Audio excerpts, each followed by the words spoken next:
She walked along the beach to the shore, towards the twinkling blue of the soft ocean. Its tide washed slowly in and out as the soft sounds of the waves welcomed her. She made her way towards them, the sand falling lazily in between her toes as she got closer to the crystal blue, the sun offering a subtle but comforting warmth across her back. But quite frankly, she hated the beach, loathed it even. She had been forced to join her friends on this beach trip. It was the fear of missing out, I suppose. They had found this beach on the offset, by chance. They had come across it. Not many people knew of it. You had to walk through trees and brush to get to it, quite a distance, with no path at all. But that made it all the more exciting and appealing to the girls. Besides Amber, of course. There were 3 girls besides her, Sarah, Laurie, and Perry, and that left Amber, who was enjoying this a lot less than what the other girls seemed to be. The 3 girls were already halfway across the disarray of fallen rocks, towards a tall gaping cave, almost out of sight. Amber followed, sighing as she caught up with Perry. Perry had stayed back to wait for her to catch up.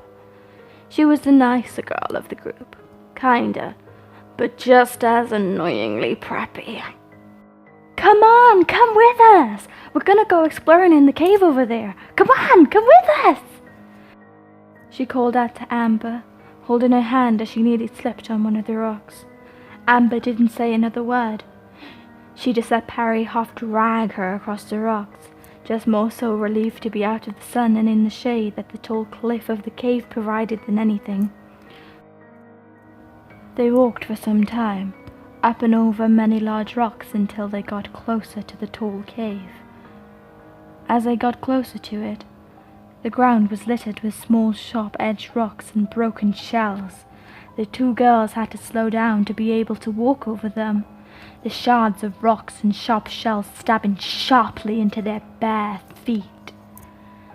The other 2 girls were nowhere to be seen. Sarah and Laurie must have been far ahead, already far into the colossal cave. Amber and Perry were still attempting to help one another along the sharp-edged floor. "I don't know how Sarah and Laurie got across so fast. This is actually killing my feet," Perry said, letting out a few sighs of pain. "Yeah," replied Amber, not at all enthusiastically. She too was trying to ease through the pain, treading slowly and carefully to try and minimize the sting. I wish I didn't leave my flip-flops behind now," said Perry, still sighing through each small step. "Yeah, ouch!" Amber had slipped, cutting the sole of her foot. "Are you okay?" Perry asked, helping her up, supporting her elbow.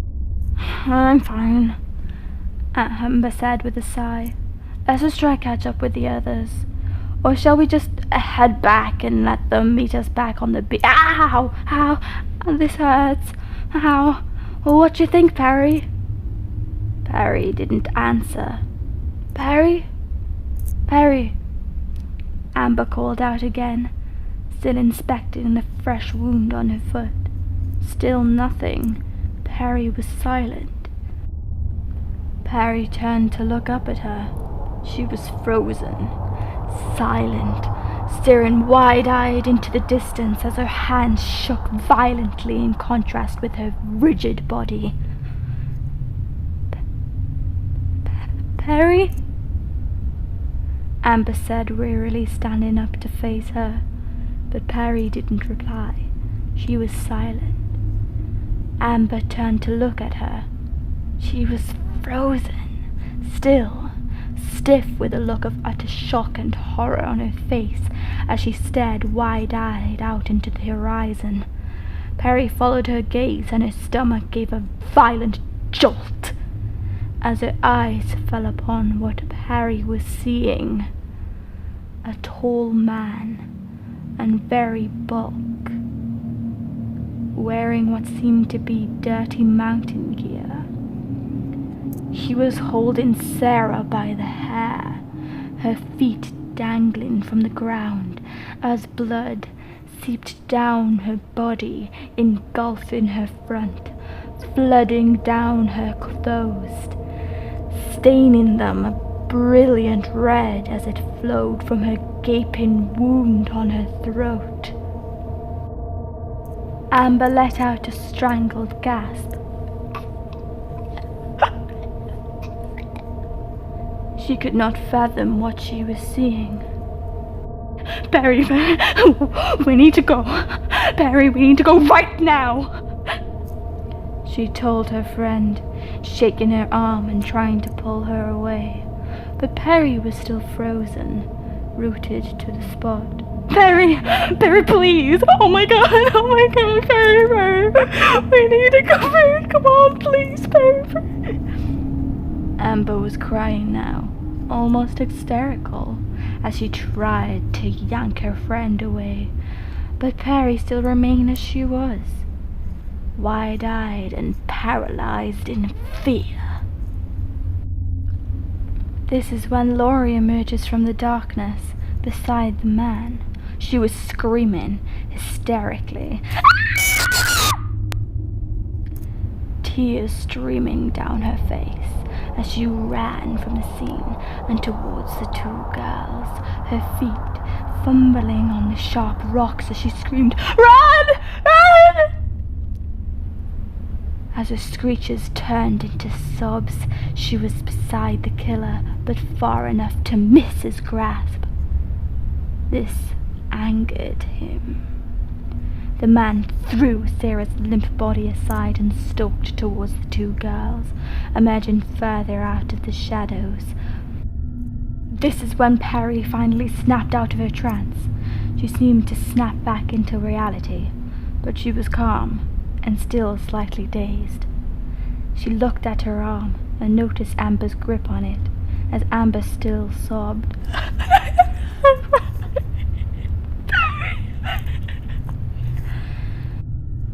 She nodded with a blank expression on her face and turned to where Amber was leading them, away from the shadow killer. Laurie still ran towards the two girls, but she had stumbled on uneven rock, still fumbling to get away. She slipped and tripped, sending her forward, interrupting her hysterical sobs. She was sent forward, hitting her head so forcefully on a large stone that it rendered her unconscious immediately. Amber looked over her shoulder at the wrong time, as Amber and Perry tried to help one another across the sharp flow. She saw Laurie lying messily over the rock, as blood pooled calmly from her skull, her eyes wide and dull. She was dead. Oh my god! Oh my god! Oh my god! Amber sobbed as she turned back to look in the direction they were going. Tears streamed down her face as she sobbed over and over. Oh my god, oh my god, oh my god, oh my god, oh my god. They were both shaken violently now. Amber tried to pick up their pace, but the sharp rocks and stones beneath their feet felt like tiny knives that sent pain rushing through them with each step. The faster they walked, the more unbearable the sting became. It was like a trap that nature strategically placed in favor of the shadow killer. Amber still continued to sob.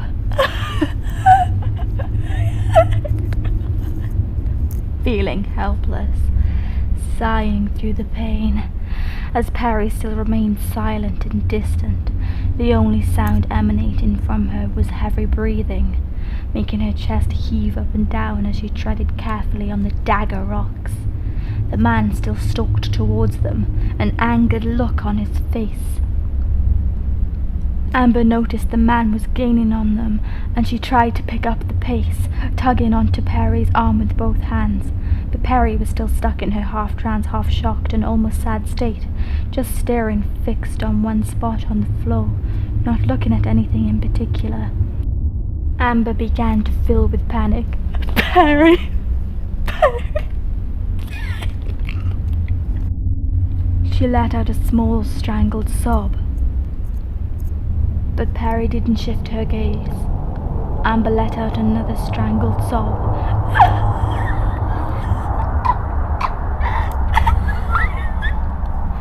Looking quickly over her shoulder and back, taking a deep breath before she said, Perry! Perry, look at me. Look at me. We need to run, okay? If we want any chance of survival, we have to run, okay? It's going to hurt a lot, but we have to run, okay? We have to. Okay? Okay. Hold my hand. You ready? Perry replied, nodding her head a few times but didn't move her gaze. Okay, let's go. She grabbed onto Perry's hand and took off running, almost dragging Perry behind, but she didn't care. She knew it was what she had to do to save both herself and Perry. They ran for some time, each step sending excruciating shocks of pain through their whole body. The sharp rocks cut their feet with each fast and stumbled stride, leaving a trail behind them. The pain became almost unbearable, and it was showing. Perry began to lag further behind, making it harder for Amber to pull her and persuade her to match pace. Perry let out a broken sigh, falling on her knees and weighing Amber down. Perry! Perry, we have to go, she told her, looking quickly over her shoulder. But she let go of Amber's hand. She could go on no more. Tears were falling down her face, and she was shaking her head solemnly from left to right. No, no! Amber let out, looking around the derelict, picturesque beach for a solution. She was worried. No, no, no, no, no, no, no, no. She began to sob in panic until she spotted something that gave her an idea in the nearby distance. A large, slanted boulder. She snapped out of her panic. Okay. Perry, we don't need to run anymore. Perry began to cry more at this, shaking her head frantically. It's okay. She tried to reassure Perry, but she too felt the weight of the inevitable crushing down on her shoulders. It's okay. Can you stand up? Try to stand up. She put her hand under Perry's arm in an attempt to help her up from the ground. Perry managed to stand, but Amber could feel her shaking profusely. Okay, good. You're doing good, she said to her, trying to keep calm, but her voice was weak and shaky. Okay. See that large boulder close by? That one right there? She told Perry, pointing to a beige-colored towering rock that lay deep into the sand. Perry looked at it. Amber looked at Perry to follow her eyeline. Yes, that's the one. We're gonna go hide under there for a while until it's safe again, okay? Or at least until we can handle the pain again, okay? Perry gave a slight nod, still in her trance, but put her left foot forward, making her way towards the boulder, leaning most her weight on Amber as she walked. Amber wasn't looking where she was going. She had her head turned far to the left, keeping her eye on the shadow that had now become a killer in the far distance. They had managed to make a lot of space between the shadow killer and themselves, but he still followed them. He was moving at the same steady pace, so slow, so slow, like he knew the inevitable, like he knew he would win. Realizing it was no use to run further, Perry and Amber made their way to their hideout. Thinking it would be worse to run into the woods and get lost, they decided the best thing to do was to hide behind a nearby boulder, hoping to fool the shadow killer into thinking they had taken a different route. Maybe this way they could lose him and have a small chance of calling for help. They had left their phones with their bags in the middle of the beach, in the open, where it certainly was not safe. Besides, I don't think the phones would be much use anyway. Trying to get signal on this remote beach was impossible. They made it to the slanted rock, hiding behind it and now out of sight from the shadow killer. They waited, crouched underneath the slanted rock for quite some time, their bodies shaking and their stomachs flipping with every inhale of breath. Perry was still in her dazed and shocked state, sitting huddled next to Amber, visibly shaken. Amber had now transformed into survival mode. She was still filled with fear, but now she was wired and alert, listening out for any sign of the killer. She noticed the state that Perry was in, how she was either hyperventilating or not breathing at all. She was staring wide-eyed at the same spot on the floor again. Amber put her arm around her and tried to quietly comfort her, whispering, "It's okay, it's okay. We're gonna be okay, okay? Don't worry. It'll be okay. We'll be safe soon." Amber was interrupted. She thought she may have heard something. She paused and listened out for it. She was right. Footsteps. Faint footsteps, but she knew what she could hear.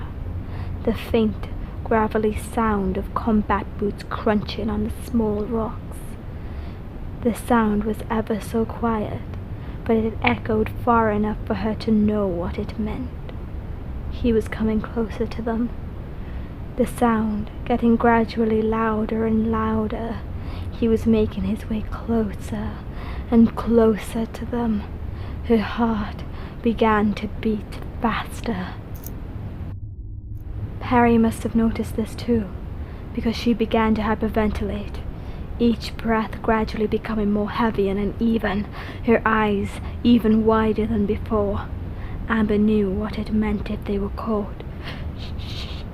Shh, Perry, please be quiet. Perry, please. It's going to be okay. You just gotta be quiet for a bit, okay? Amber tried to plead desperately, with many desperate attempts to calm her down too, but it was to no avail. Perry was still panicked. She was breathing so raggedly and heavily now that she almost began to choke.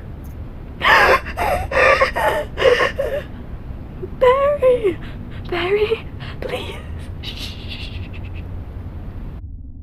Amber was panicking even more now.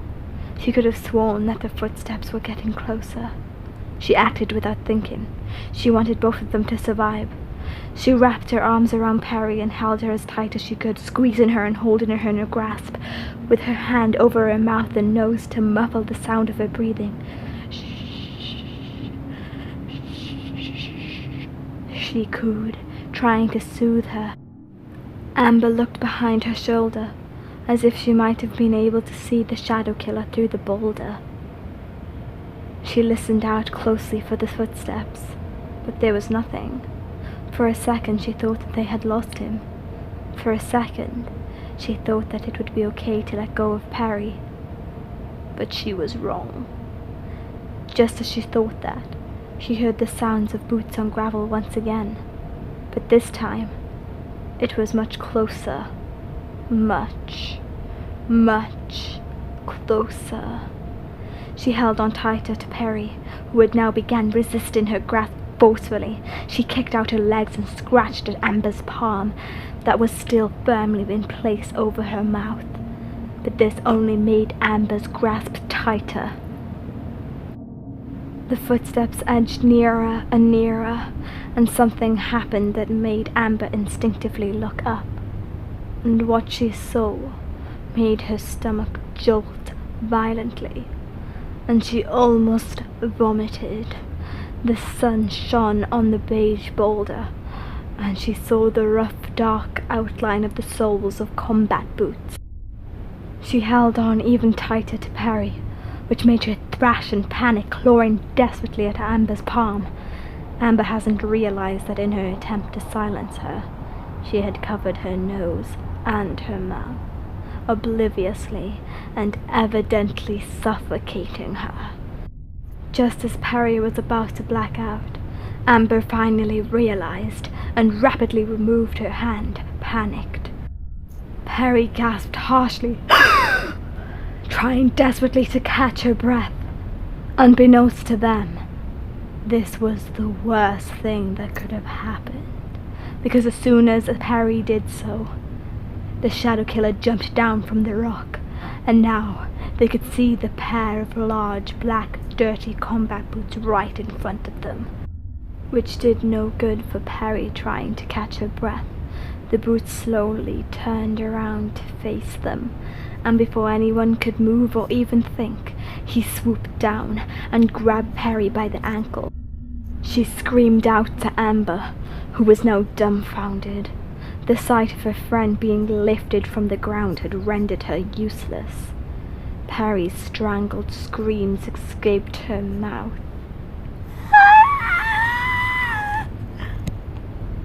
The sound of her screams kicked Amber back into motion. She had to save her friend. She snuck out from behind the boulder and watched in horror as she saw her friend's throat being sliced from ear to ear. For a moment, she was worried that the killer would see her and capture her too. But this seemed unlikely when Amber looked at his face.